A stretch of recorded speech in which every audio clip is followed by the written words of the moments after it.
Bienvenue à cette nouvelle session. Voici les sujets que nous allons étudier. Dans la section ouverture, nous analyserons les pertes de temps et la manière de les éviter. Dans le chapitre tactique, nous verrons comment réagir quand nos pièces sans défense sont attaquées, et dans stratégie, nous verrons ce que représente l'avantage matériel et comment en tirer profit.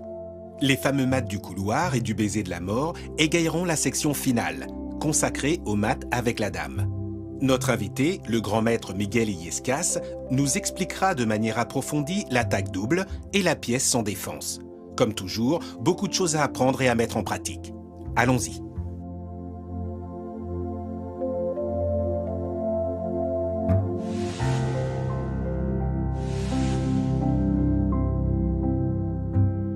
Aux échecs, le temps peut être mesuré de deux manières, en secondes et en tours de jeu. Lorsque nous faisons un coup incorrect, nous ne profitons pas de notre tour, et ceci a des conséquences malheureuses sur notre jeu. Quand cela se produit dans l'ouverture, l'adversaire peut en profiter pour nous devancer dans le développement et contrôler le centre de l'échiquier. On peut perdre du temps de différentes manières, avec des coups qui ne servent à rien, des attaques mal planifiées qui nous forcent à reculer, ou en laissant nos pièces importantes exposées aux attaques de l'adversaire, nous obligeant à les déplacer plusieurs fois. Nous allons identifier ces erreurs et voir comment nous pouvons les éviter.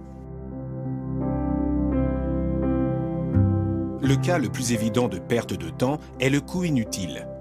Voyons un exemple. Commençons avec une ouverture ouverte, autrement dit celle qui débute avec le pion roi. Une des ouvertures ouvertes les plus connues est l'ouverture italienne.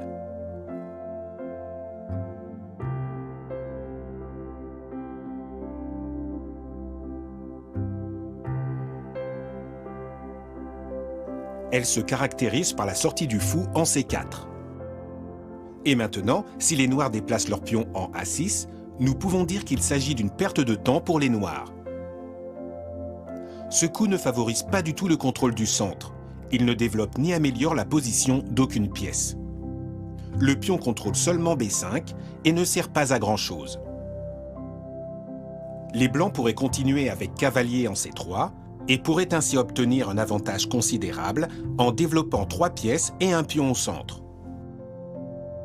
On s'aperçoit alors que les blancs auraient réalisé 4 coups utiles contre 2 pour les noirs.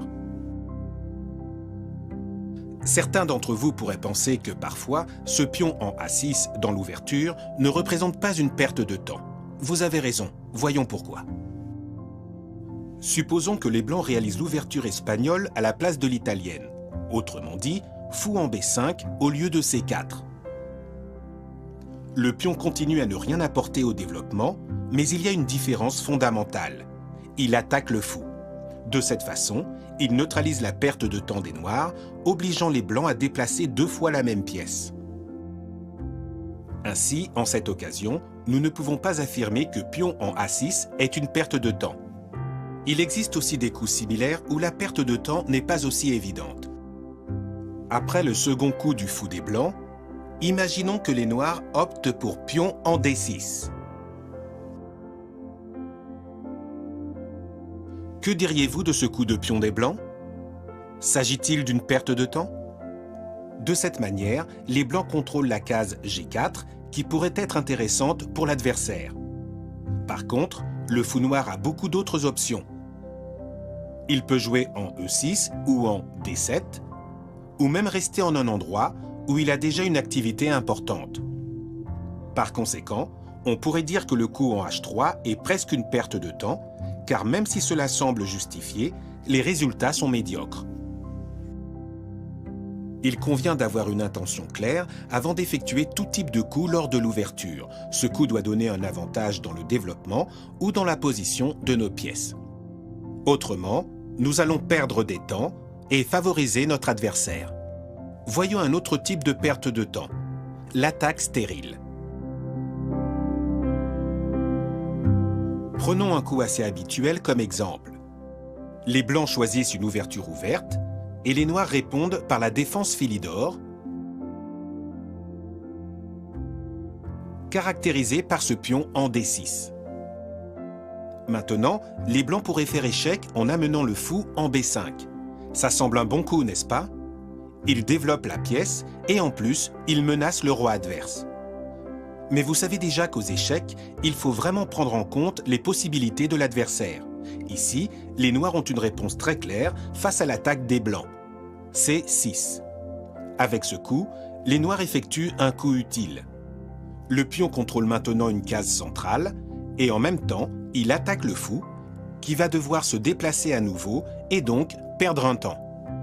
L'expression gain de temps, qui s'utilise habituellement dans l'ouverture, se rapporte à ce que les noirs font en se déplaçant vers C6. Si les blancs sauvent leur fou en arrière en A4, on s'aperçoit clairement qu'ils utilisent de temps pour arriver à une case quasiment dépourvue d'intérêt. Alors que les noirs tirent profit de leur tour avec un coup utile comme C6. Voyons un autre exemple d'attaque stérile. Les blancs optent pour une ouverture italienne avec fou en C4, et les noirs choisissent un développement normal sur l'aile roi pour préparer le roc.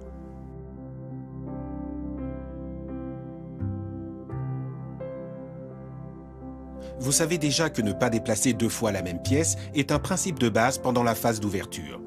Mais que se passera-t-il si les blancs décident de transgresser ce principe et déplacent le cavalier en G5 pour attaquer F7 ? Il pourrait s'agir d'un bon coup si les noirs rencontraient des difficultés pour défendre la case, mais ce n'est pas le cas. Grâce au petit roc, les noirs défendent F7 avec la tour et le roi. Au moment où les blancs se décident à attaquer, ils vont réaliser un échange qui ne va pas les avantager du tout.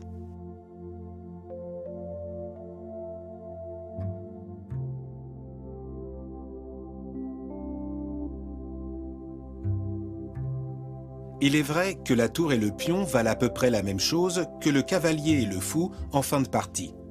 Par contre, quand les dames sont encore présentes et qu'il y a encore autant de pions sur l'échiquier, il est préférable de garder les pièces les moins importantes à cause des possibilités qu'elles offrent. Les tours n'ont pas encore un rôle très important, étant donné qu'il n'y a pas de colonne pour qu'elles puissent se développer. Par conséquent, l'échange serait préjudiciable pour les blancs. Que se passerait-il si les blancs s'en apercevaient et qu'ils ne prenaient pas le pion F7 ? Les blancs sortent des pièces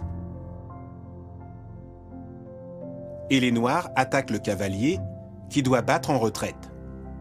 Les blancs font donc un aller-retour et perdent de temps.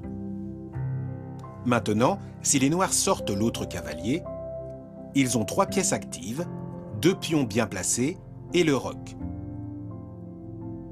On peut dire qu'ils ont fait 6 coups utiles, en plus de H6, qui est un coup semi-utile. En revanche, les blancs ont perdu des temps, puisqu'ils ont seulement 5 coups utiles et qu'ils sont restés à la traîne par rapport aux noirs. Par conséquent, il apparaît clairement que la manœuvre en G5 est un revers stratégique des blancs. Voyons un dernier exemple de perte de temps. Les pièces exposées à l'attaque adverse. Les blancs démarrent avec une ouverture italienne et les noirs répondent avec un mauvais coup, en plaçant leur fou en B4.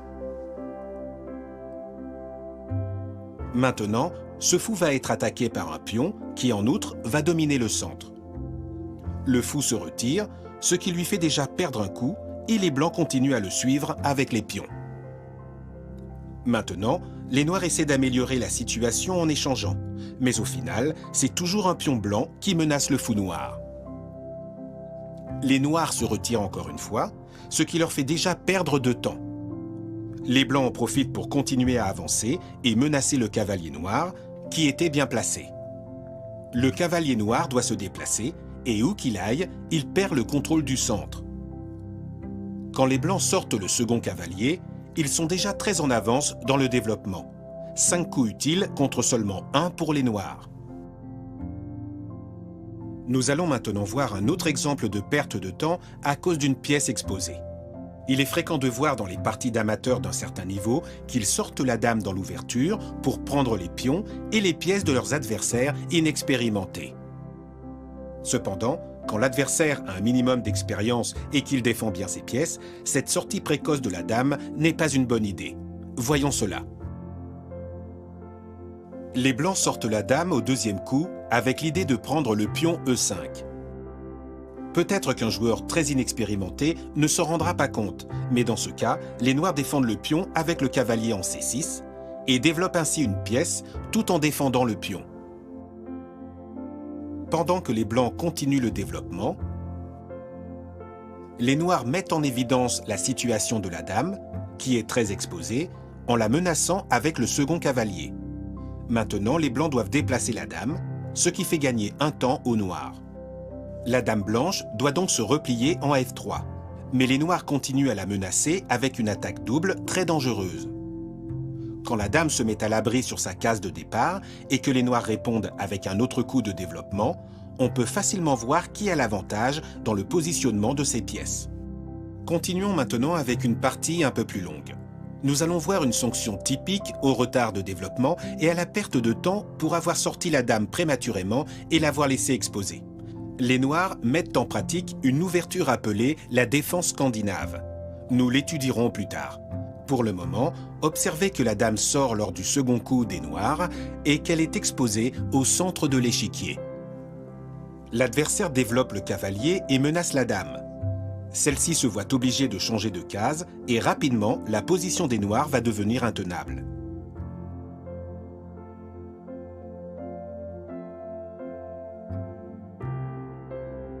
Il se voit obligé de déplacer la dame constamment.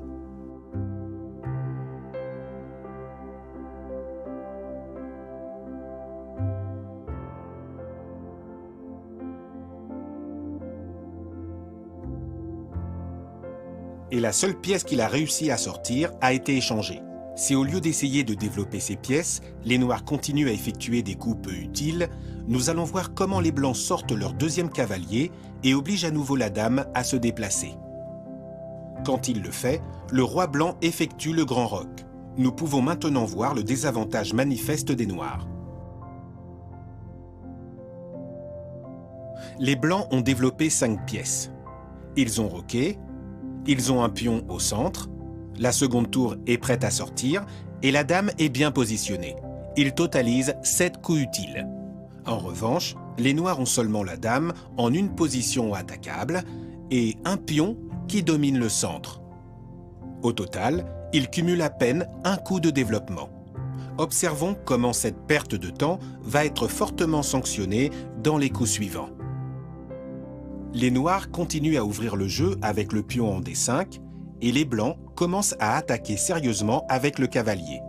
D'un côté, ils menacent la dame et de l'autre, ils font échec et mat en se déplaçant sur la case C7. Les noirs se voient obligés de sauver leur dame et de se défendre en même temps de l'échec et mat. Mais les blancs profitent de leur avantage de développement et attaquent avec le fou en F4. Notez que la tour utilise le principe de l'attaque rayon X.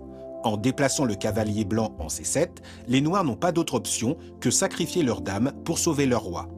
Ainsi, les blancs gagnent la dame en échange d'une seule pièce. Mais les conséquences de la perte de temps pourraient être encore pires si les blancs étaient plus ambitieux et s'ils se rendaient compte de la possibilité de l'échec et mat. Au lieu de faire échec avec le cavalier, les blancs menacent le roi adverse avec la dame en B5. Les noirs tombent dans le piège, ils la prennent et maintenant la victoire des blancs est imparable. La case C7 est libre et le cavalier fait un élégant échec et mat. Jusqu'ici, nous avons examiné les types de pertes de temps qui peuvent se produire dans l'ouverture, ainsi que l'importance d'acquérir un avantage de développement au début de la partie. Pour cela, ne négligez pas les 2 principes de base des ouvertures. En premier lieu, déplacez les pions avec parcimonie et avancez de préférence les pions centraux. En deuxième lieu, ne pas sortir la dame prématurément. Étant donné la valeur de la pièce, il n'est pas possible de la défendre. Si nous sommes attaqués, nous devrons certainement la déplacer plus d'une fois. Nous allons maintenant faire quelques exercices et nous mettrons en pratique ce que nous venons d'apprendre. Commençons avec le premier. Étudions un court préambule de 3 coups. Les blancs mettent en pratique le gambit du centre. Les noirs prennent le pion en D4 et les blancs prennent avec la dame. La question est, comment les noirs pourraient profiter de la sortie prématurée de la dame adverse pour gagner un temps? Je suis sûr que vous pouvez trouver la solution rapidement. Réfléchissez à toutes les options et choisissez celle qui est la plus appropriée. Effectivement, le mouvement clé est cavalier en C6.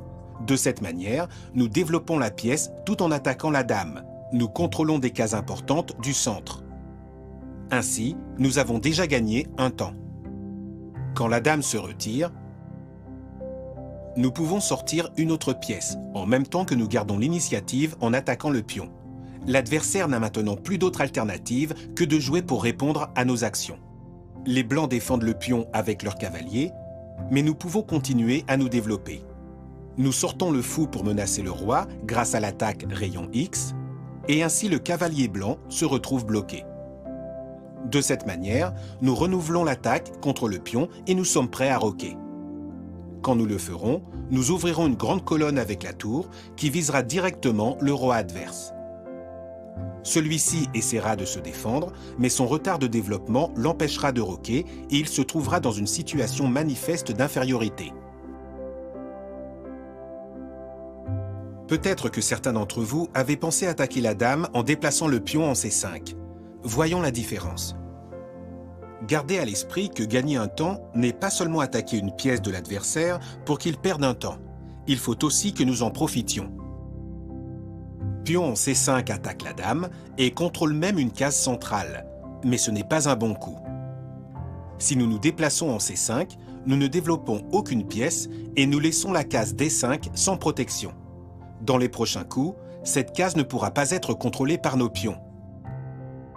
Ceci fait qu'en peu de temps, le cavalier adverse l'occupera et menacera notre roi à partir de cette bonne position. De toute façon, les raisonnements pour ne pas se déplacer en C5 sont des considérations stratégiques plus complexes. Ainsi, ne vous découragez pas si vous avez choisi cette option. Elle a une certaine logique, bien qu'elle ne soit pas tout à fait bien choisie. Félicitations à tous ceux qui ont réussi l'exercice. On continue avec un autre un peu plus compliqué. Les blancs démarrent avec l'ouverture du fou, c'est-à-dire, comme vous le savez, avec le fou en C4. Les noirs développent un de leurs cavaliers et les blancs décident de déplacer la dame, transgressant la règle de ne pas déplacer la dame dans les premiers coups. Nous jouons avec les noirs. La question est double. En premier lieu, quelle est notre meilleure réponse? Mais pour bien y répondre, nous devons répondre à la seconde question. Quelles sont les intentions de notre adversaire? Réfléchissez-y un moment et ensuite nous verrons la solution.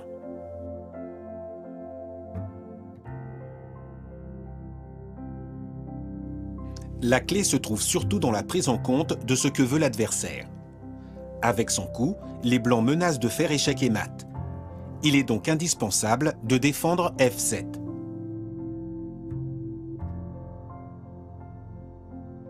Essayer de gagner un temps en menaçant la dame avec le cavalier signifierait oublier les intentions de notre adversaire. Félicitations à ceux qui avaient pensé sortir le cavalier en F6. Ce coup développe une pièce, domine le centre et atteint son objectif. Défendre F7 de la dame blanche. Autre option moins bonne, mais raisonnable, serait dame en F6.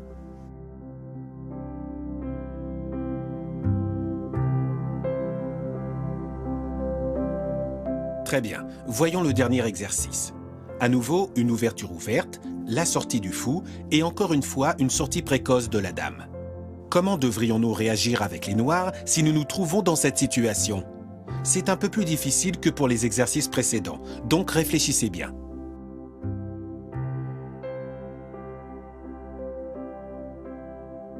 Premièrement, nous devons identifier la double menace de la dame blanche. D'un côté, échec et mat en F7, se combinant avec le fou, et de l'autre, attaque du pion en E5. Pion en G6 est une très mauvaise option. Nous menaçons la dame, mais elle s'échappe, prend le pion et met en échec en même temps qu'elle menace la tour. Cavalier en F6 ne fonctionne pas non plus, parce que le mat vient de la diagonale et il serait imminent. Quelle serait donc la meilleure méthode de défense? Il y a plusieurs possibilités, mais la meilleure est dame en E7. Ainsi, nous défendons les 2 points et nous nous réservons la possibilité de sortir le cavalier plus tard et nous gagnons un temps en menaçant la dame adverse. Voyons cela. Les blancs se développent, nous aussi, et la dame blanche se voit obligée de se retirer, par exemple en E2. Pour que l'avantage de gagner du temps reste évident, observons comment les événements pourraient se développer de façon logique. Après quelques coups, nous arrivons à une position symétrique, mais au lieu d'être au tour des blancs, c'est à notre tour de jouer. Ceci est la conséquence d'avoir eu à déplacer la dame 2 fois dans l'ouverture. Placer la dame en F6 n'aurait pas été non plus un mauvais coup, mais c'est un peu plus mauvais que le coup précédent. Bien que vous défendiez les 2 points et que vous contre-attaquiez, elle ne permet pas de développer le cavalier lors du prochain coup. Par conséquent, nous ne gagnerons pas de temps.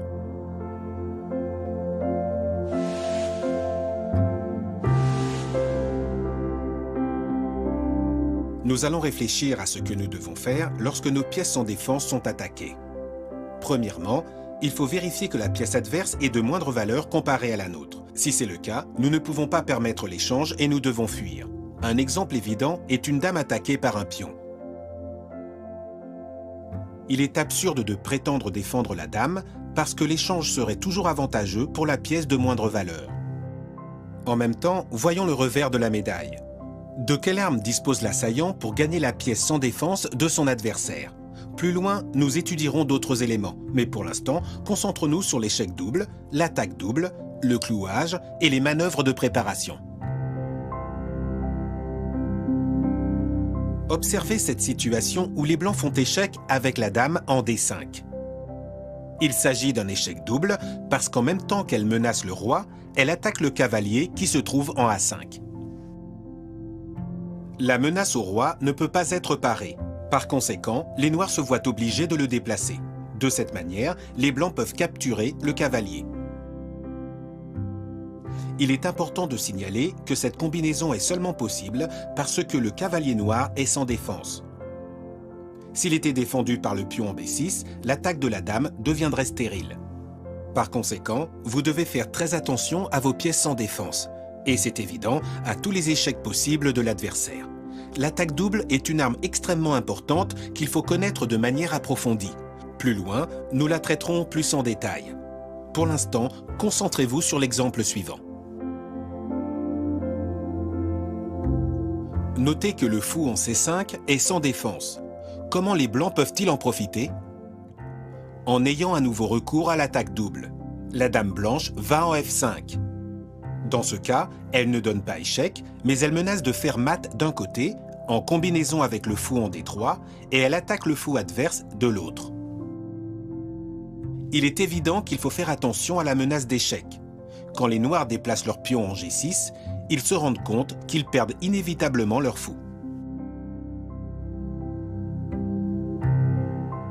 Il peut arriver parfois que tirer profit des pièces sans défense de notre adversaire n'est pas si évident. Dans certaines occasions, on peut avoir besoin d'un coup préparatoire. Nous voyons qu'au début, les noirs ont l'avantage, étant donné que le cavalier et le fou valent plus qu'une tour. Mais le trait est au blanc, et ils peuvent profiter de l'occasion pour amener la tour en D7. Quand le fou se retirera, les blancs prendront un pion. Cependant, il existe un coup préparatoire encore meilleur. La tour monte en D8. Tout en faisant échec, les noirs se voient obligés de déplacer le roi et le cavalier reste sans défense. Avec le cavalier et le fou adverse sans défense, la tour blanche se retire en D7 et inévitablement une des 2 pièces tombera au prochain coup. Abordons maintenant un autre exemple de coup préparatoire un peu plus compliqué. Parfois, l'exploitation d'une opportunité passe par la compréhension que la défense d'une pièce est insuffisante. Voici une situation curieuse. La tour blanche attaque le cavalier noir, mais celui-ci est défendu par sa propre tour. Jusqu'ici, pas de problème pour les noirs. Et bien maintenant, le cavalier blanc est dans une situation idéale pour faire échec en E7, en même temps qu'il menace la tour. Cependant, le cavalier noir défend sa position. Dans ces situations de défense interdépendantes, si un seul maillon se rompt, toute la chaîne se brise. Voyons cela. Si la tour blanche capture le cavalier adverse, logiquement la tour noire prendra le contrôle de son homonyme adverse. De cette manière, E7 restera sans défense et le cavalier blanc pourra aller sur cette case et faire échec. Quand le roi noir échappe à l'échec, les blancs prennent la tour avec le cavalier. Par conséquent, nous remarquons qu'un échange qui peut paraître à première vue défavorable entre une tour et un cavalier se transforme en avantage grâce à l'attaque double. Nous avons vu quelques armes de l'assaillant pour tirer profit d'une pièce sans défense. Soyez toujours très attentifs face à ces menaces potentielles. Nous avons vu les exemples. Passons à la pratique. Commençons par le premier. Un des meilleurs joueurs d'échecs de l'histoire, Emmanuel Lasker, disait que quand nous trouvons un bon coup, nous devons essayer d'en trouver immédiatement un autre, mais meilleur. C'est aux blancs de jouer et ils gagnent des pièces. Cela semble facile, mais il y a plusieurs options et ils devront trouver la plus efficace.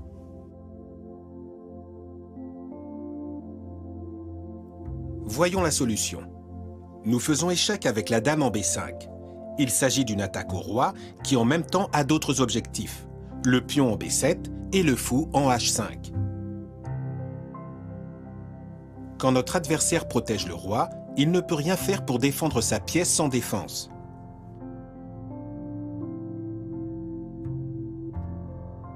Félicitations à ceux qui avaient trouvé la bonne option. Continuons. Nous pouvons observer que sur l'échiquier se trouve un fou sans défense, dont apparemment nous ne pouvons pas tirer profit. Si nous l'attaquons avec la tour, il s'échappera sans problème. Donc maintenant, voyez-vous une meilleure option ?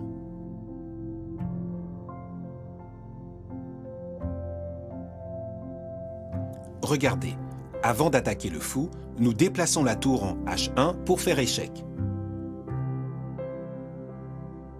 Le roi noir se déplace et maintenant nous pouvons le menacer grâce à l'attaque rayon X en déplaçant la tour en G1 pour immobiliser le fou et s'assurer de sa prise. Ceci s'appelle clouer une pièce. La tentative de défense avec le pion ne fonctionne pas, puisque dans ce cas, nous prendrions simplement avec le pion en F5 et le fou ne peut pas récupérer de pion. De cette manière, nous gagnons une pièce et nous devrions conclure la partie en notre faveur. Comment ça va?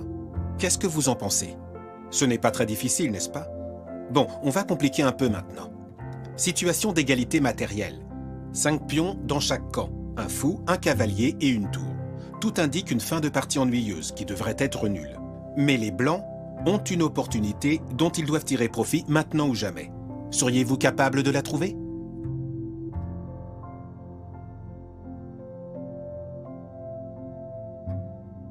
Avant toute chose, nous devons identifier quelle est la pièce adverse qui se trouve sans défense. Vous l'avez trouvé? Exact, le cavalier noir en B4. Si le pion ne se trouvait pas en E5, nous pourrions déplacer le fou en D6 et menacer la tour et le cavalier en même temps. Le cavalier pourrait s'échapper, mais alors il ferait chuter la tour qui est de plus grande valeur que le fou. La solution est claire. Le pion se sacrifie en E6 et laisse la diagonale libre pour le fou.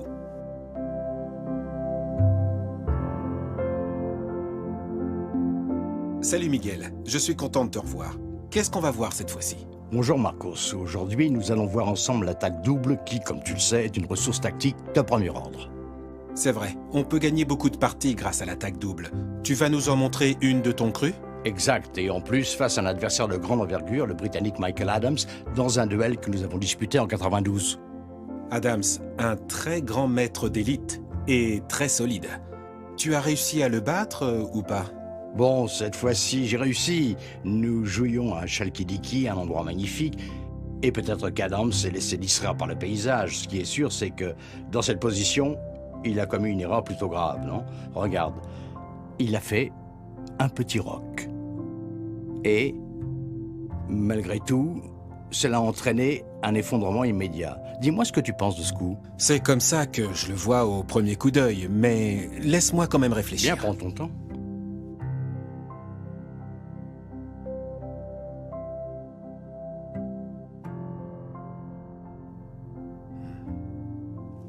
Je sais. Ça y est, tu sais? Oui.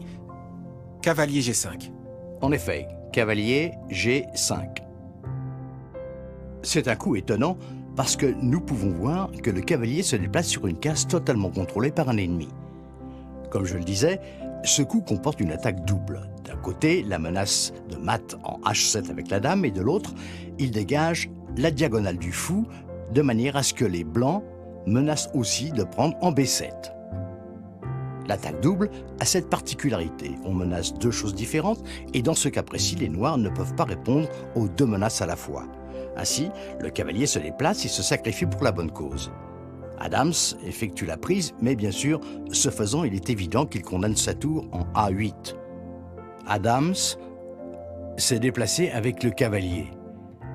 Et moi, j'ai pris la tour en A8. Cette position avantageuse m'a fait gagner sans difficulté. Évidemment.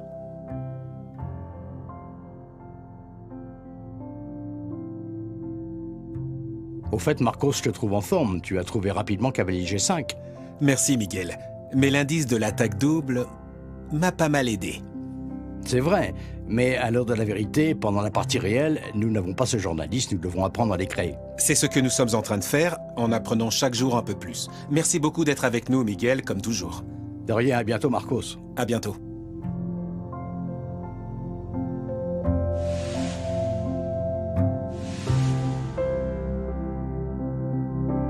Vous connaissez déjà Steinitz, qui est considéré comme le premier champion du monde de l'histoire. Il a révolutionné le jeu en détruisant l'illusion romantique de la possibilité d'un échec et mat en début de partie. Le nouveau paradigme positionnel inauguré par cet illustre joueur se base sur le concept que nous allons développer ensuite, l'avantage matériel. Cela réside dans le fait que nous devons chercher pas à pas des moyens d'affaiblir l'armée adverse et de défendre correctement la nôtre avant de chercher à faire échec et mat. Le premier exemple que nous allons voir nous servira à illustrer les parties réelles où habituellement on se bat jusqu'à la dernière pièce. Ici, les blancs ont la possibilité de convertir leur avantage positionnel en avantage matériel. Pourquoi les blancs ont-ils un avantage positionnel? Parce que leurs pièces sont plus actives. Le fou blanc se situe dans une grande diagonale, alors que le fou noir est presque réduit à l'impuissance. De l'autre côté, pendant que le cavalier blanc se trouve en position active, le noir est loin de représenter une menace. Ce qui est fondamental, c'est que les blancs disposent d'une combinaison pour gagner des pièces. Nous devons toujours être attentifs à la prise des pièces, mais encore plus si la prise implique un handicap positionnel, comme deux pièces doubles peuvent l'être. Le fou blanc prend le cavalier en F6, et quand les noirs effectuent l'échange, vous voyez déjà ce qu'il va se passer. Maintenant, la possibilité d'une attaque double survient, quand le cavalier blanc saute en D7. Il attaque la tour et le pion. L'attaque du pion n'est pas seulement importante pour la prise. Depuis F6, le cavalier pourrait réaliser de nouveau une attaque double du roi et du fou, ce qui lui ferait remporter une nouvelle pièce. Afin de se défendre, les noirs retirent par exemple leur fou, et les blancs augmentent leur avantage, en échangeant la tour par le cavalier.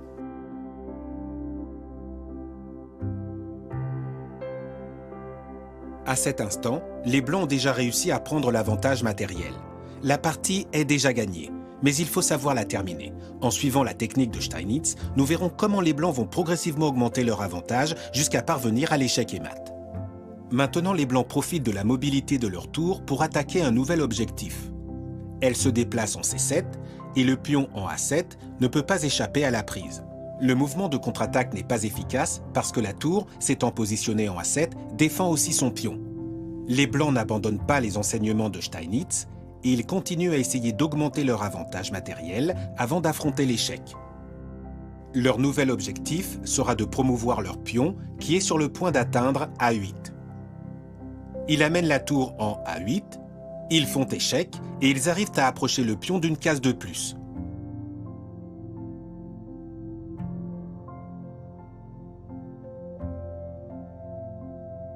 La tour étant retirée, le chemin est maintenant dégagé pour le pion. Le fou adverse a réussi à contrôler à temps A8, mais quand le pion est promu, il est obligé de se sacrifier.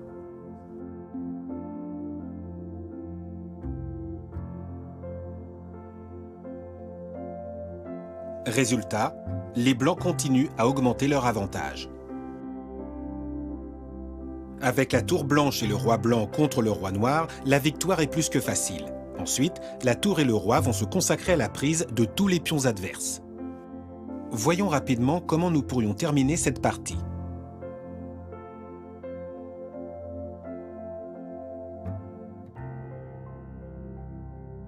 En quelques coups, le roi blanc menace en se plaçant en F4. Et ensuite le pion E5 serait condamné. Quand les noirs cherchent à l'éviter avec le roi, un pion blanc leur barre la route.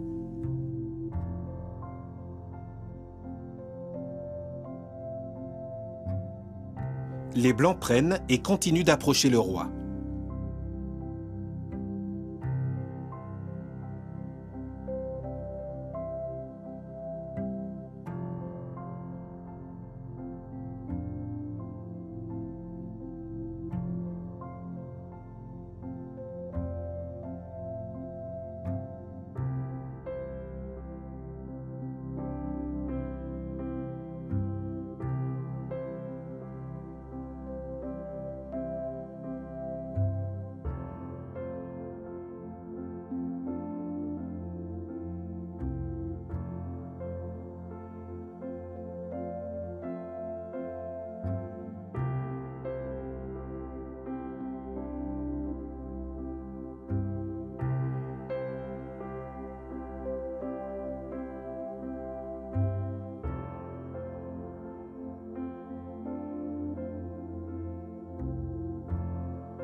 Finalement, quand le roi reste enfermé, c'est le moment de chercher l'échec et mat.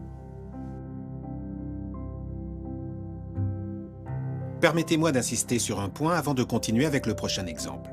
Aux échecs, on peut distinguer deux types d'avantages.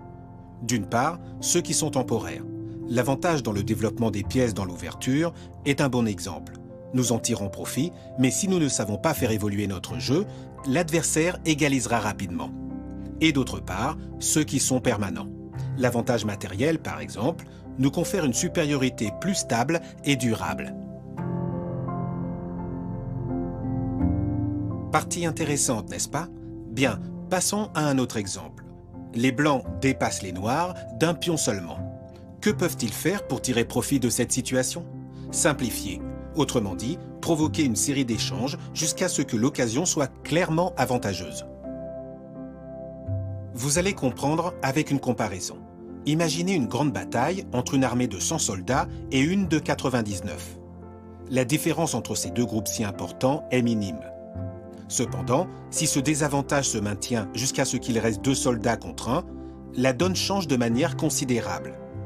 Ainsi, plus nous simplifions, plus on remarque l'avantage matériel que nous pouvons avoir. Dans ce cas, le coup idéal pour simplifier est le suivant. La tour se déplace en G6 pour faire échec.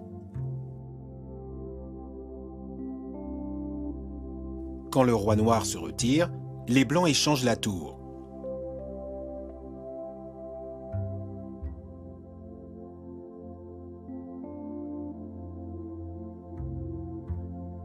Avec la tour noire sur l'échiquier, les deux pions blancs auraient été facilement neutralisés. Mais maintenant, ils sont imparables. Un d'entre eux avance directement vers la promotion. Si le roi adverse essaie de l'éviter, l'autre pion avance. Il est évident qu'à un moment ou un autre, les blancs arriveront à faire dame, et alors la victoire sera définitive. Vous voyez, la simplification réussie en échangeant les tours a permis aux blancs de gagner la partie.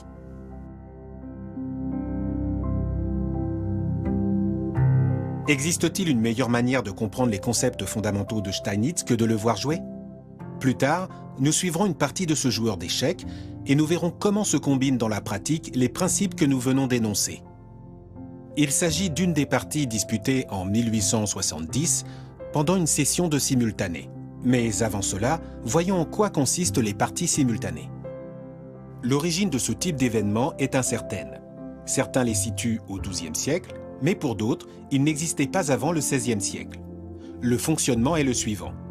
Un joueur, généralement d'un niveau élevé, joue de multiples parties à la fois avec plusieurs joueurs, normalement de niveau inférieur. Dans une exhibition de ce type, 20 joueurs d'échecs ou plus peuvent être en compétition avec un seul. le joueur solitaire va d'échiquier en échiquier dans un ordre préétabli.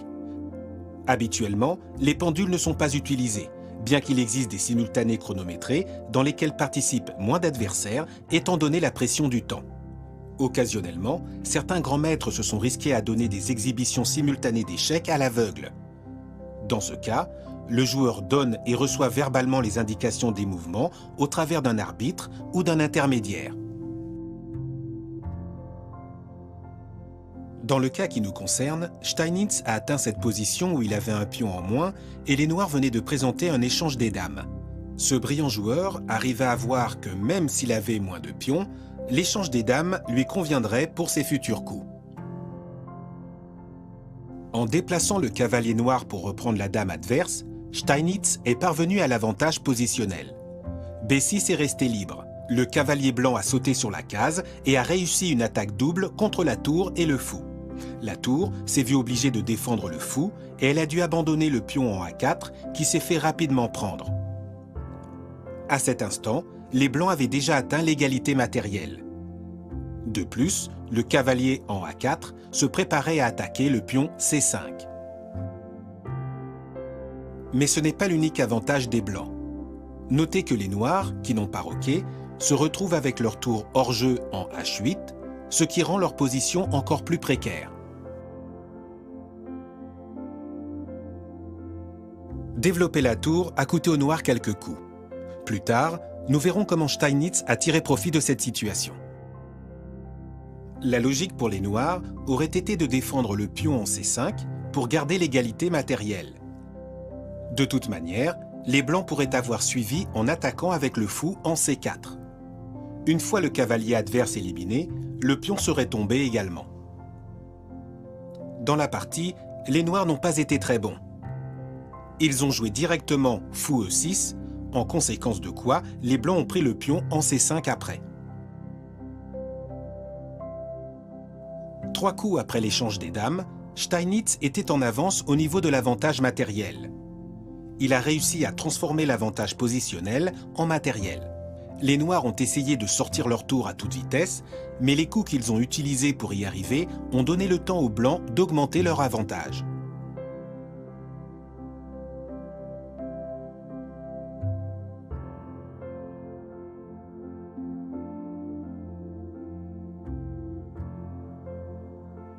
Le cavalier en E5, menaçant le pion, a obligé les noirs à amener leur tour pour le défendre. Au même moment, le pion en G3 a forcé le cavalier noir à se déplacer en abandonnant la défense du fou en E6.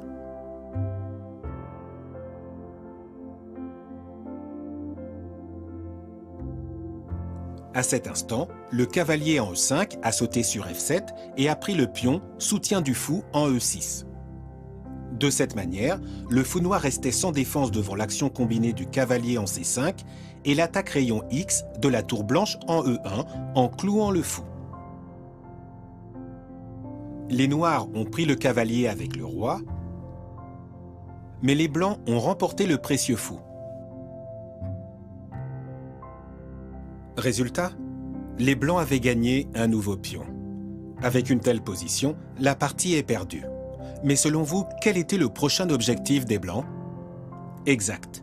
Une fois atteint l'avantage matériel grâce au positionnel, nous devons chercher la simplification. Après quelques mouvements, Steinitz a simplifié, en offrant un échange de tours que son adversaire a accepté.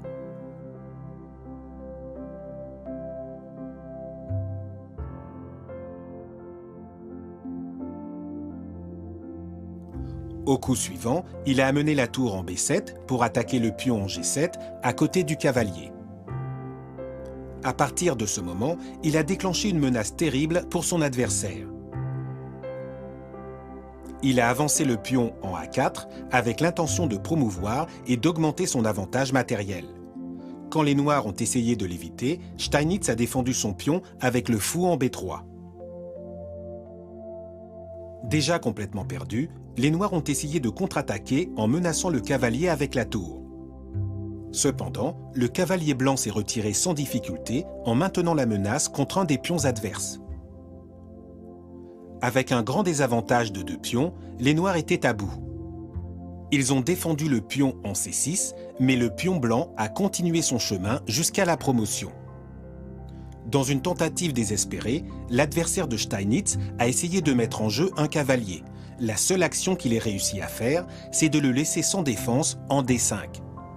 Ensuite, le champion du monde a terminé la partie avec une combinaison élégante, en sautant avec le cavalier en C6 et en prenant le pion qui défendait le cavalier en D5. Les noirs ont capturé le cavalier blanc et les blancs ont fait de même avec le cavalier noir. Steinitz suivait en simplifiant, en plus d'avoir gagné un nouveau pion.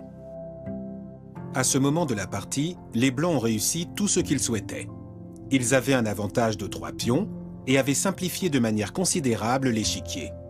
De plus, observez que le fou de Steinitz menaçait la tour et le cavalier de l'adversaire. L'infériorité matérielle et positionnelle était si importante que la meilleure chose que pouvaient faire les noirs était d'abandonner. Et c'est ce qu'il s'est passé. Une fois de plus, Steinitz a vaincu grâce à sa manière innovatrice de jouer. Souvenez-vous à chaque instant des enseignements de Steinitz. Avancez pas à pas, ne pas essayer d'atteindre le mat dès le début et chercher des objectifs intermédiaires qui permettent de remporter l'avantage matériel. Nous allons voir si vous êtes capable d'appliquer tout ce que nous avons appris pendant les exercices. Nous avons vu qu'on ne doit pas perdre de temps pendant l'ouverture et qu'il faut développer toutes les pièces avant de répéter les mouvements. Mais il y a quelques exceptions. Peut-être que celle-ci en est une. Ma question est la suivante. Est-ce une bonne option que de faire abstraction des principes que nous avons appris et amener le cavalier blanc en B5 pour menacer le pion? Ou vaut-il mieux continuer en développant petit à petit?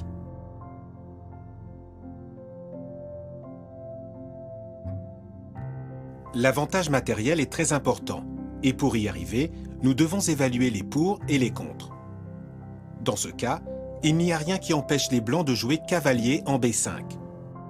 De cette manière, nous ne menaçons pas seulement un pion, mais nous attaquons aussi la reine qui est enfermée. Ainsi, le jeu de l'adversaire se retrouve très forcé. La meilleure chose que peuvent faire les noirs est de s'interposer avec le fou en D6. À partir de là, non seulement nous gagnons un pion, mais nous le faisons en faisant échec avec cavalier en D6, de sorte que les noirs ne peuvent plus roquer.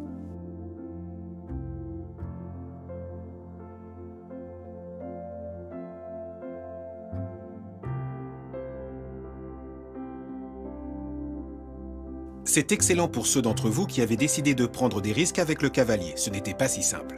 Continuons avec l'exercice suivant. Ici, il s'agit d'évaluer quel serait le meilleur coup des blancs. Premièrement, analysons la situation. Les blancs ont un pion de plus, mais leur roi est plus accessible parce qu'il y a seulement 2 pions qui le défendent. La meilleure option pour les blancs serait d'essayer de faire des échanges pour forcer la simplification. Ainsi, l'avantage d'un pion ira en s'accentuant et les blancs pourraient envisager d'autres objectifs. De plus, ils ont 2 pions bien défendus par la tour qu'ils peuvent arriver à promouvoir s'ils échangeaient les dames. Une possibilité serait dame en C3, ce qui éviterait l'échec de la dame noire en C2. L'autre option serait d'offrir l'échange des dames via E5 ou F4. Aviez-vous pensé aux options qui n'impliquaient pas l'échange des dames? Elles ne sont pas très recommandables. Voyons un exemple. Si nous amenons un pion en B4, nous laissons la voie libre à la dame pour qu'elle fasse échec en C2 et les noirs peuvent commencer à être très gênants. À partir de là, nous n'avons pas trop de choix. Notre adversaire refusera d'échanger les dames et il nous attaquera constamment en faisant en sorte que nous restions à la remorque de son jeu. La dame noire en C3 attaque la tour, le pion en B4 et en plus, elle met la pression sur D4. Le pion en A4 est mis sous pression par la tour adverse également. Il semble évident que les noirs égaliseraient la partie sans problème. Revenons à l'échange des dames, mais maintenant pensons à une meilleure option que les précédentes. Avez-vous pensé à un autre coup qui, en plus de proposer l'échange des dames, le force? Nous faisons échec en amenant la dame en E8, le roi adverse s'échappe en G7 et nous recommençons à le menacer en E5. Maintenant, il ne reste pas d'autre option au noir que d'échanger. Après l'échange des dames, nous pouvons nous imposer avec une certaine facilité.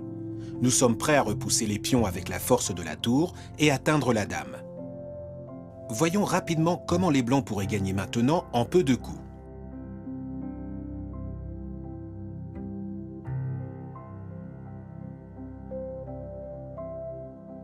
Les pions arrivent à la 6e ligne. Ils attaquent la tour noire et elle doit se retirer.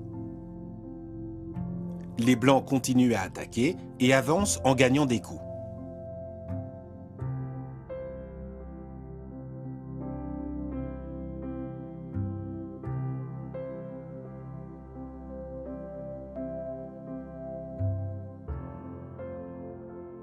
Inévitablement, le pion blanc se transforme en dame avant le noir et en plus, la dame noire est prise rapidement.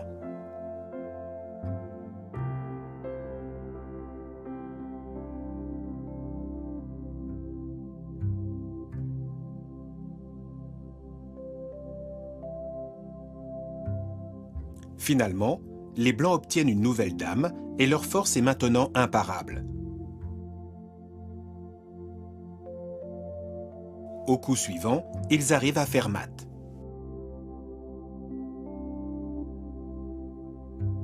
Peut-être que cela vous a surpris de voir deux dames de la même couleur dans l'échiquier. En fait, nous pouvons en avoir autant que les pions que nous arrivons à promouvoir, même si réellement, nous en verrons rarement plus d'une dans des parties d'un certain niveau.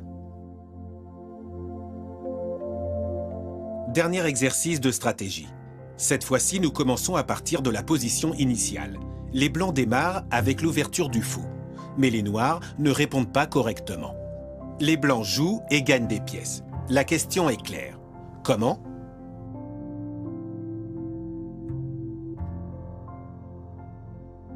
La solution consiste à ouvrir des lignes en prenant le pion en E5 et ainsi profiter de l'opportunité d'utiliser le point faible en F7. Après avoir pris le pion, ils échangent les dames. Et quand le roi capture en D8, il prend simplement le pion en F7 avec le fou.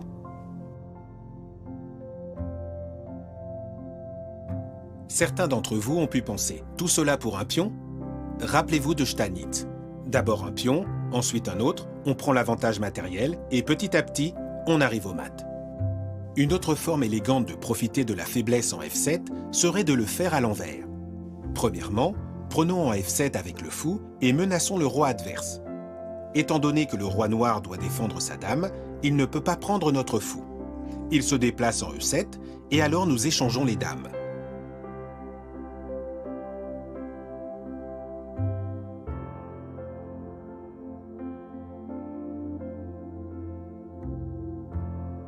Ceci est identique à la résolution précédente, mais dans ce cas, en plus, c'est notre tour, donc nous avons gagné un coup par rapport à la variante précédente. Maintenant, vous avez le résultat. Nous avons un pion de plus, 2 pièces développées et le roi noir a perdu le roc. À partir de là, nous serions dans une position avantageuse pour petit à petit et en suivant les étapes que nous avons apprises, vaincre les noirs.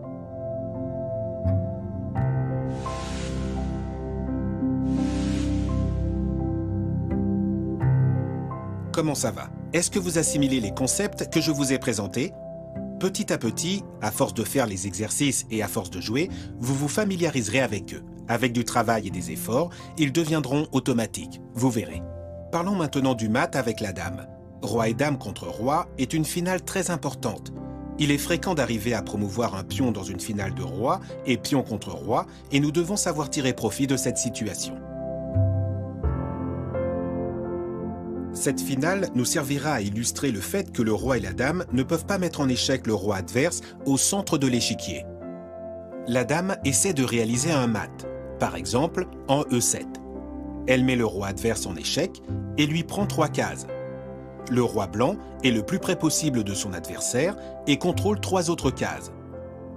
Cependant, les noirs peuvent encore s'échapper par D5 ou F5. La même chose se déroule avec un autre échec. Dame en E4. Les blancs contrôlent 5 cases, mais il y en a 2 que le roi noir peut prendre pour s'échapper. Encore un exemple. Dame en C5. Observez comme il se passe exactement la même chose. La dame et le roi peuvent contrôler 6 cases, mais pas plus. Ainsi, elle essaie d'amener le roi adverse vers la bande pour réduire ses possibilités de 8 à 5. Voyons les deux types de mat que la dame peut faire au roi adverse sur la bande. Le latéral, comme s'il s'agissait d'une tour, est aussi connu comme le mat du couloir. Ou le baiser de la mort, unique et caractéristique de la dame. Regardez comme elle donne la mort à son adversaire en se plaçant à côté de lui et bien protégée par son roi. Une étreinte de serpent asphyxiante semble cerner les noirs. Maintenant, nous allons voir quelle est la technique pour mettre le roi adverse dans un coin et obtenir le mat. Tout d'abord, il faut couper le passage au roi pour le laisser dans une zone où il ne peut pas s'échapper. Arrivé à ce point, autrefois la dame se rapprochait avec des sauts de cavalier jusqu'à réussir à mettre son adversaire dans le coin. Alors, elle commençait à déplacer son roi pour le faire mat.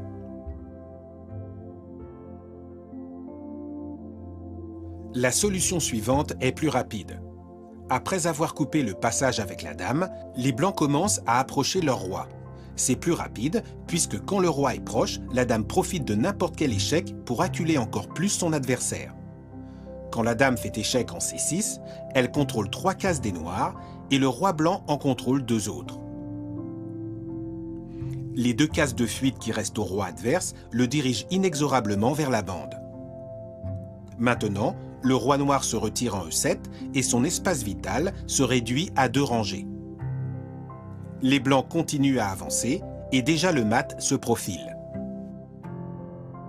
Finalement, dans une telle situation, nous pouvons choisir presque toujours entre le mat du couloir et le baiser de la mort. Avant de passer à la pratique avec quelques exercices, il convient de connaître le principal risque du mat avec la dame, le pat. Observez ce qu'il peut se passer si les blancs enferment le roi adverse en déplaçant le cavalier sans tenir compte du risque de patte. La dame en D6 est un bon coup. Cela laisse le roi noir avec très peu de cases et le rapproche de la bande. Mais si nous essayons de suivre la technique du saut de cavalier, il faut faire attention quand le roi adverse est dans le coin. Si la dame va en C7, elle laisse son adversaire dans une position de patte. Le roi noir ne peut plus se déplacer, étant donné que toutes les cases sont menacées par la dame. Cependant, il n'y a pas de mat, ce qui fait que la partie serait nulle. Dans ce cas, la meilleure option est de laisser l'adversaire contre la bande, mais en s'assurant qu'il a toujours 2 cases disponibles.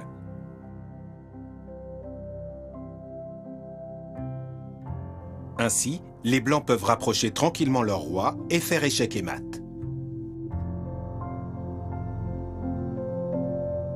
Dans une fin de partie de roi et dame contre roi, il faut bien garder à l'esprit le risque de patte.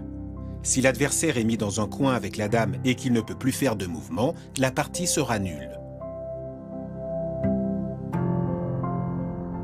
En se rappelant du risque de patte, passons à la pratique. Les blancs jouent et font mat très rapidement, mais faites attention. Faites en sorte que les noirs ne puissent arracher la nulle.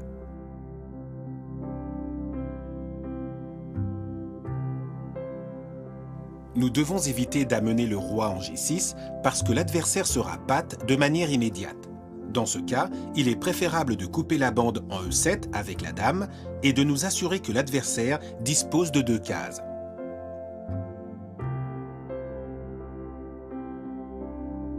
À partir de là, nous pouvons avancer jusqu'au roi et finalement choisir entre le mat du couloir et le baiser de la mort.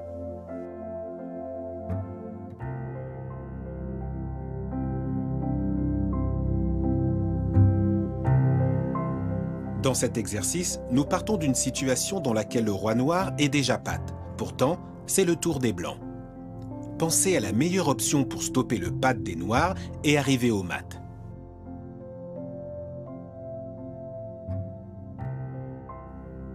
La première chose à faire est de déplacer la dame pour laisser des espaces libres à notre adversaire. Le coup le plus simple est dame en B5. Le roi adverse continue à couper la bande, mais nous avons brisé son blocus et il a 2 cases vers lesquelles il peut se déplacer. Maintenant, approchons notre roi. Le roi noir recule et nous donnons le baiser de la mort.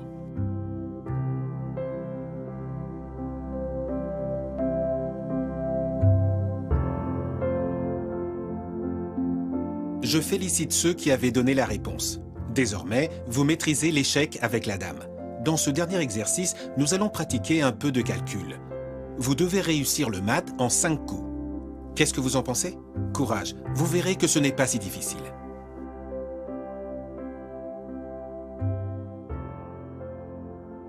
Pour pouvoir faire mat en 5 coups, la seule possibilité est de commencer par déplacer la dame en C7 pour bloquer l'adversaire dans la bande. Il nous reste 3 coups avec le roi et 1 avec la dame pour verrouiller le baiser de la mort. Pensons bien à notre plan pour approcher le roi. F4, F5, F6. Depuis F6, nous serons en condition de soutenir le mat au roi noir sur n'importe laquelle de ces 4 cases.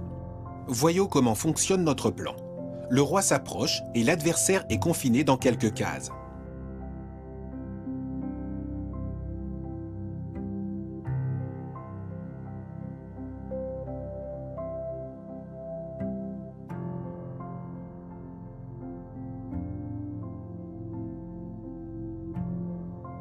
Quand le roi arrive en F6, le baiser de la mort arrive au 5e coup, tel que nous l'avions imaginé.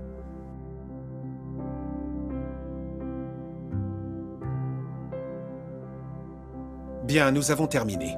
Ceux qui ont résolu ce dernier exercice peuvent être fiers d'eux. Pensez que vous venez de commencer avec les échecs et que vous avez déjà calculé 5 coups facilement. N'oubliez pas de pratiquer, réviser et analyser les concepts que nous avons appris. Avec de l'investissement et de l'expérience, vous vous améliorez chaque fois un peu plus. Mais surtout, continuez à vous amuser avec ce jeu merveilleux que vous commencez à découvrir.